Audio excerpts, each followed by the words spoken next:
C'était le week-end dernier à Memphis, dans le Tennessee. 50 000 Noirs américains venus de tout le pays s'étaient donné rendez-vous lors du 101e congrès évangéliste. Et ici, plus qu'ailleurs, on célébrait la victoire du premier président black des États-Unis.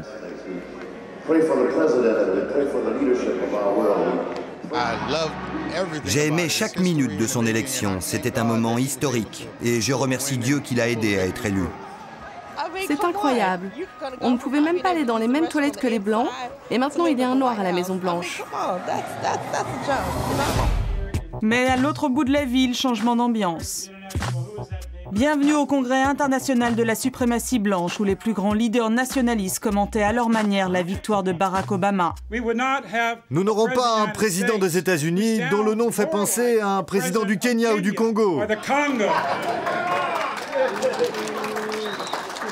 C'est comment son nom? Obonga. Ce n'est pas notre président, c'est leur président. Et nous sommes ici pour nous battre pour que ce pays soit à nouveau notre pays. Retour sur une conférence qui a fait scandale 4 jours après les élections présidentielles. Memphis, la ville à majorité noire où Martin Luther King a été assassiné. Étrange endroit pour une conférence sur la race blanche. Mais derrière la provocation se cache David Duke, un ancien chef du Ku Klux Klan.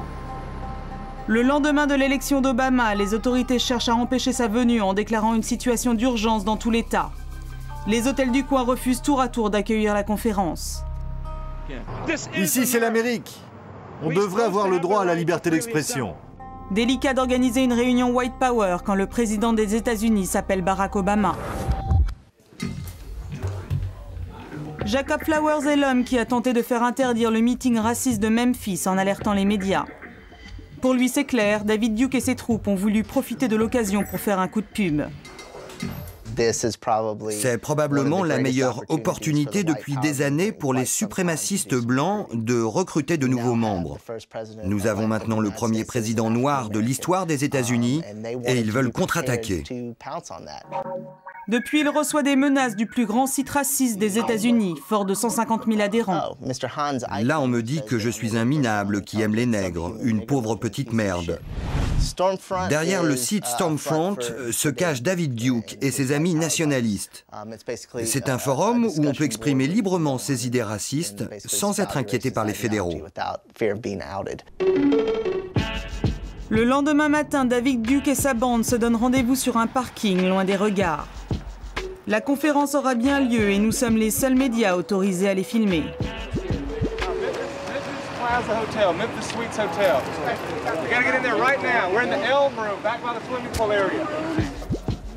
Et dans la salle, tout le monde est là. Les néo-nazis, les révisionnistes et même le Ku Klux Klan. Mais dans l'Amérique d'Obama, ils sont plutôt inquiets sur leur sort. Les Noirs dans ce pays sont contents. Ils ont finalement réussi à accéder au pouvoir. Dans peu de temps, ils seront plus nombreux que nous et j'espère vraiment qu'ils nous traiteront aussi bien qu'on les a traités. Mais la star, c'est David Duke, un ancien chef du Ku Klux Klan devenu représentant d'État de la Louisiane, 2 fois candidat à l'investiture présidentielle. Son livre « Le complot juif » s'est vendu 1 million d'exemplaires dans le monde, ce qui lui a valu une invitation du président iranien à la conférence révisionniste sur l'Holocauste en 2006. C'est devenu très dur pour nous depuis l'obamination.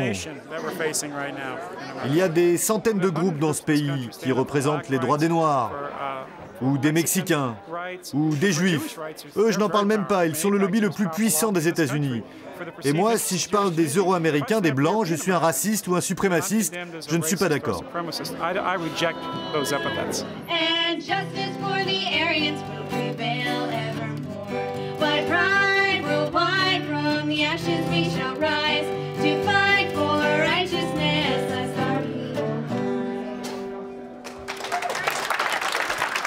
L'invité surprise de ce congrès des infréquentables, c'est lui, Don Black. À 15 ans, il adhère au Ku Klux Klan, puis rejoint le parti nazi américain dans les années 70 avant de fonder le principal site raciste, Stormfront. Après 15 ans de quasi-clandestinité, il rêve d'utiliser l'élection d'Obama pour relancer le mythe de la suprématie des Blancs.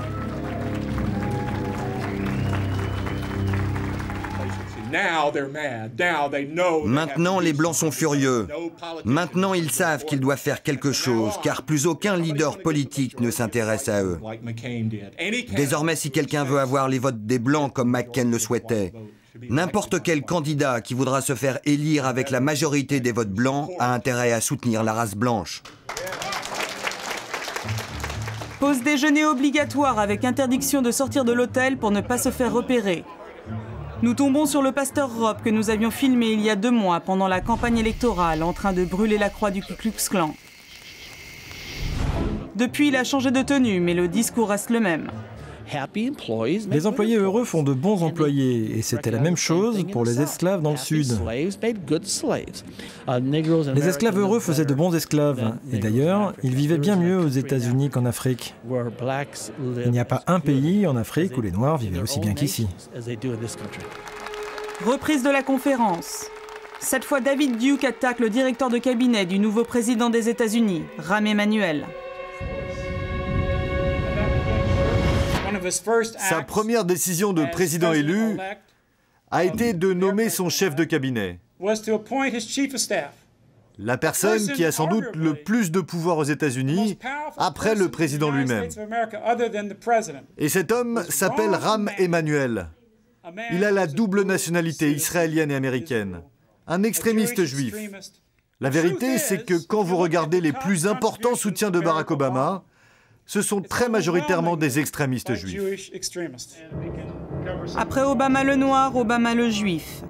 Si David Duke s'affiche en public comme le gourou de la nation blanche, il reste avant tout un pilier de l'international négationniste. Mark Potok est spécialiste des mouvements racistes américains. Pour lui, c'est sur le terrain de l'antisémitisme que ces groupuscules tentent de prospérer aujourd'hui.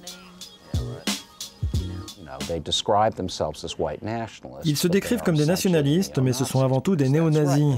Ça a toujours été l'ambiguïté de David Duke. On met en avant son appartenance au Ku Klux Klan, alors qu'en réalité, il est avant tout un néo-nazi. Il n'aime pas les Noirs, il n'aime pas les basanés, il n'aime pas les gays, mais ce qu'il déteste par-dessus tout, ce sont les Juifs. Et ça a toujours été sa position depuis ses années de lycéen quand il portait la croix gammée. Ultra minoritaires et en perte de vitesse, les militants de la suprématie blanche ont tenté à Memphis de récupérer l'élection d'Obama pour regonfler leurs troupes. Pari raté. Dans l'Amérique qui a porté au pouvoir le premier président noir de l'histoire, ils ne font plus peur. Laissez-moi vous dire une chose, les petites gens font de petites choses. Alors je suis très content qu'ils soient là et j'espère qu'ils s'amusent bien, mais ça n'a plus aucune importance. C'est trop tard, maintenant nous avons un président noir. Ils auraient dû faire ça il y a 3 semaines, il y a 1 mois, il y a 6 mois.